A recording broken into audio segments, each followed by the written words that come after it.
안녕하세요. 말씀의 삶의 박태환 목사. 최대림 목사입니다. 네, 어느덧 10월 첫째 주가 되었습니다. 네, 벌써 10월 첫 주인데요. 오늘이 무슨 날인지 아시나요, 목사님? 네, 오늘 10월 9일 한글날이죠. 네, 맞습니다. 세계에서 한글이 뛰어나다고 인정받는 언어인 이유가요, 과학적인 이유도 있지만 다양한 표현력으로 인해서 많이 깊이 있게 이해할 수 있는 언어다 해서 인정받는다고 합니다. 아, 그런가요? 네, 뛰어난 한글로 인해서 우리가 말씀을 더 뛰어나게 묵상할 수 있어서 참 감사한 하루 같습니다. 네, 감사하네요. 그런 면에서 이번 또 저희가 한글로 읽은 성경 말씀 은혜 나누는 시간 갖도록 하겠습니다. 이번 주 본문은 어디였죠? 네, 예레미야 42장부터 44장까지의 말씀이었습니다. 네, 제가 간략히 한번 요약해 드립니다. 42장에서 44장이지만 그렇게 내용은 길거나 복잡하진 않아요.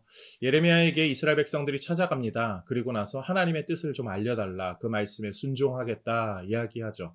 예레미야는 하나님의 말씀을 받아서 이스라엘 백성들에게 전합니다. 바벨론으로 가는 것이 하나님의 뜻입니다. 거기를 가야 삽니다. 이스라엘 백성들은 그 말을 듣고 우리가 원하던 대답이 아니었는데 라고 하면서 예레미야를 거짓말쟁이로 몰아가요. 결국 예레미야까지 다 동원하여서 이스라엘 백성들은 애굽으로 가게 됩니다. 애굽에 가서 이스라엘 백성들이 하나님을 잘 찾았느냐? 그것도 아니죠. 거기서 우상 숭배를 하고 또 하나님을 섬기지 않는 모습을 보이고 예레미야는 그것으로 가슴 아파하고 하나님은 여러 가지 말씀으로 예레미야에게 그들의 모습이 잘못된 것임을 알려주는 것, 그것이 예레미야 42장에서 44장까지의 내용입니다. 이미 이스라엘 사람들은 답이 정해져 있었네요. 네, 답정너예요. 답정너. 그렇죠. 제가 하나님의 말씀을 듣겠습니다가 아니라 제가 원하는 답을 하나님이 말해주세요. 네. 마치 우리가 해야 할 순종에 그 반대되는 그런 고집의 모습을 보는 것 같아 마음이 아픕니다. 네, 그렇다면 최 목사님은 이번 주 말씀으로 어떤 은혜 받았는지 한번 나눠주시겠어요? 예, 한번 나눠보도록 하겠습니다. 고린도전서 4장에 보면요, 우리가 행복하고 귀한 존재인 이유는요, 우리가 질그릇이기 때문이라고 말씀을 하죠. 이 말씀의 핵심은 무엇이냐면요, 우리가 뛰어나서가 아니라 질그릇된 우리 안에 하나님의 말씀이라는 보배가 담겨 있기 때문에 우리가 구원을 받고 행복할 수 있다라고 말씀해 주시는 겁니다. 결국 우리가 잘 되고 못 되고 또 행복하고 불행하고의 그 나눠지는 이유는요, 우리 안에 말씀을 품느냐 품지 않느냐, 하나님이 계시냐 없느냐의 차이겠죠. 그렇기 때문에 우리가 더욱 우리 마음속에 말씀을 품고 하나님으로 살아가야 하겠습니다. 네, 우리가 어떤 존재이냐보다 더 중요한 게 우리에게 무엇이 담겨 있느냐라는 거죠. 그렇죠. 말씀을 그냥 듣고 마는 것이 아니라 말씀을 가슴에 잘 담는 것이 또 중요하다. 이런 맥락에서 저도 비슷한 오늘 부분으로 좀 은혜를 좀 받았는데요. 예레미야와 이스라엘 백성들 간의 그 관계 속에서 예레미야를 백성들이 찾아옵니다. 그리고 백성들이 예레미야에게 뭐라고 말하는지 목사님 혹시 아세요? 우리가 하나님의 말씀을 무엇이든 듣겠습니다. 네. 순종하겠습니다. 네. 이렇게 얘기하죠. 순종하겠습니다. 이야기하죠. 무엇을 말하든 무엇을 하라 하든 그대로 하겠습니다. 라고 이야기하죠. 그런데 이스라엘 백성들이 하나님의 그 뜻을 받은 예레미야의 그 말을 듣고 마음에 들지 않게 되자 무슨 이렇게 책장 넘기듯이 마음에 들지 않는 내용이니까 하나님 말씀 그거 듣지 않고 예레미야를 완전 그냥 거짓말쟁이로 확 매도해 버려요. 굉장히 좀 안타까운 모습이 저는 보여지더라고요. 이스라엘 백성들은요, 하나님의 뜻보다 자신의 뜻이 더 우선이었다는 거죠. 하나님의 생각보다 내 생각이 더 우선이다. 자신의 생각이 하나님의 뜻보다 더 위에 있는 것, 네. 이것은 교만이잖아요. 그렇죠. 우리가 참 조심해야 될 모습이라고 생각이 듭니다. 맞아요. 이스라엘 백성들이 꼭 화장실에 들어가기 전의 사람과 그 마음과 나왔을 때 마음 다른 것처럼 처음에는 하나님 뜻 구합니다. 하나님 말씀 주세요. 말씀 주세요 하는데 그렇게 안 하죠. 나중에 말씀 탁 받고 마음에 안 드니까 그냥 차갑게 돌아서죠. 애국까지 가버리게 되거든요. 자기 뜻, 자기 계획 좋아하는 사람은요, 결국 하나님 뜻 안 찾아요. 그리고 자기 뜻, 자기 계획대로 살고요. 그렇죠. 애국까지 내려간 백성들 거기서 뭐 하죠? 거기서 이제 뭐 하늘의 여신을 섬긴다라고 성경에 나와 있는데 우리가 아는 대로 쉽게 말한다면 우상을 섬기는 행위를 맞아요. 하죠. 맞아요. 우상을 섬기는 행위. 이미 자신의 뜻을 하나님보다 우선시하는 사람은 우상을 자신의 뜻이라는 우상을 섬기고 있는 거고요.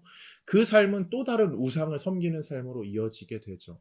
저는 이 설교를 준비할 때 이 우상, 우리 안에 있는 우상이 뭔가 이것에 대한 고민을 좀 나름 하는 편인데요.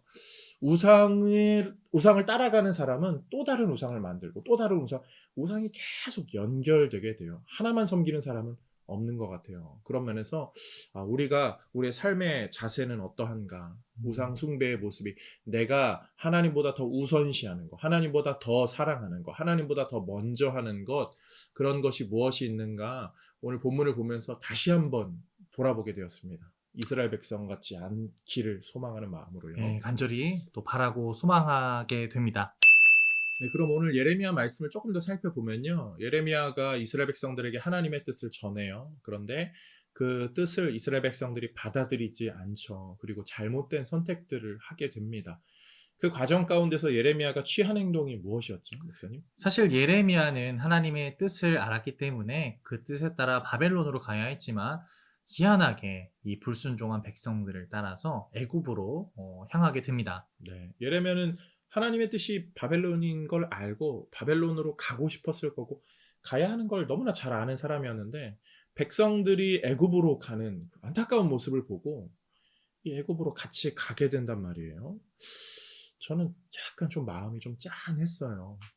그렇죠. 그 백성들을 보는 그 예레미야의 마음을 생각한다면 얼마나 마음이 아팠을까요? 하나님의 뜻은 이곳인데 저 죄악의 길로 향하는 모습을 보면서 예레미야는 아마 한 영혼이라도 살리고 싶은 마음에 그 사람을 하나님의 구원의 길로 데려가고 싶은 마음에 아마 그들을 살리려고 따라가지 않았나 하는 생각을 하게 네. 됩니다. 애굽을 따라가는 게 쉽지 않았을 터인데 저도 아마 최 목사님 이야기 들으면서 그렇게 그래 한 사람 살리기 위해서 내가 한 사람이라도 하나님의 뜻으로 돌아오게 하겠다 그 마음이 있으면 애굽으로 같이 가 주는 거잖아요. 거기 뻔히 죽을 것 알면서요. 그런 면에서 저희는 아무래도 예수님을 떠올릴 수밖에 없네요. 네. 그렇죠. 예수님의 그 많은 모습들 중에 또 우리가 가지고 있는 또 오늘 예레미야를 통해서 느끼게 되는 모습인데요. 저는 이 부분을 한 주간 묵상하면서 복음서에 이러한 말씀이 떠오르더라고요, 목사님. 네. 그 거라사와 광인 아, 이야기가 네. 있죠. 거라사 지역, 이 갈릴리 호수에 예수님께서 이 가버나움 지역에서 사역을 하시다가요, 이 거라사 지역으로 잠시 이렇게 가시거든요. 건너가시게 되는데, 가시게 되는 이유가 거기 있는 광인을 이렇게 고치려고, 귀신 들린 맞습니다. 사람을 자유케 하려고, 그리고 나서 그냥 다 돌아오시잖아요. 그 지역의 사람들 전혀 믿고 듣거나 하지 맞습니다. 않는데. 사실 그 지역의 먼 길을 돌아가시는데 듣고 믿은 사람은 단 한 사람 그 광인이었죠. 그럼에도 예수님은 그곳을 다녀오셨습니다. 네. 예수님은 그것을 아셨을 테인데 왜 그 한 사람을 위해서 거기를 가셨을까요? 그 마음에 어떤 마음 때문에 가셨을까요, 목사님? 한 사람이 중요하니까 정말 가기 싫었을 것 같아요. 저는 솔직히 내가 진짜 이 수고해야 돼. 그냥 나 혼자 살 길이 있는데, 나 혼자 좋은 길이 있는데, 나 혼자 편한 길이 있는데 가야 돼? 이런 마음이 좀 있었겠죠. 인간적으로는. 그런데 예수님은 그런 마음이 아니라 정말 한 사람이라도 살리기 위해서 나는 간다. 예레미야의 오늘 마음과 너무나 닮아 있는 것 같아요. 맞습니다. 정말 우리가 예수님의 단 한 가지의 모습만 그대로 담는다 해도 정말 하나님의 큰 은혜와 축복을 받는 귀한 믿음의 자녀가 될진데요. 오늘 우리가 이 말씀을 묵상하면서 예레미야가 보여줬던 또 예수님께서 보여주셨던 사랑하는 사람을 위해 하는 헌신 그리고 아끼지 아니하는 그 마음을 우리 가운데 품을 수 있으면 참 좋겠다 생각하게 되는 한 주였습니다. 네. 마음에 무엇을 품고 있는가 한번 잘 돌아보셨으면 좋겠어요. 또 내가 그 누군가를 위해서 수고하고 희생하는 것, 예레미야처럼 자신의 그러한 어려움까지도 철저히 감내할 만한 그런 자세로 살고 있는가 좀 돌아보게 됩니다. 저는 요즘 그 자녀들을 키우면서 네. 어디까지 희생해야 하나. 부럽습니다. 저는 제 꿈입니다. 네.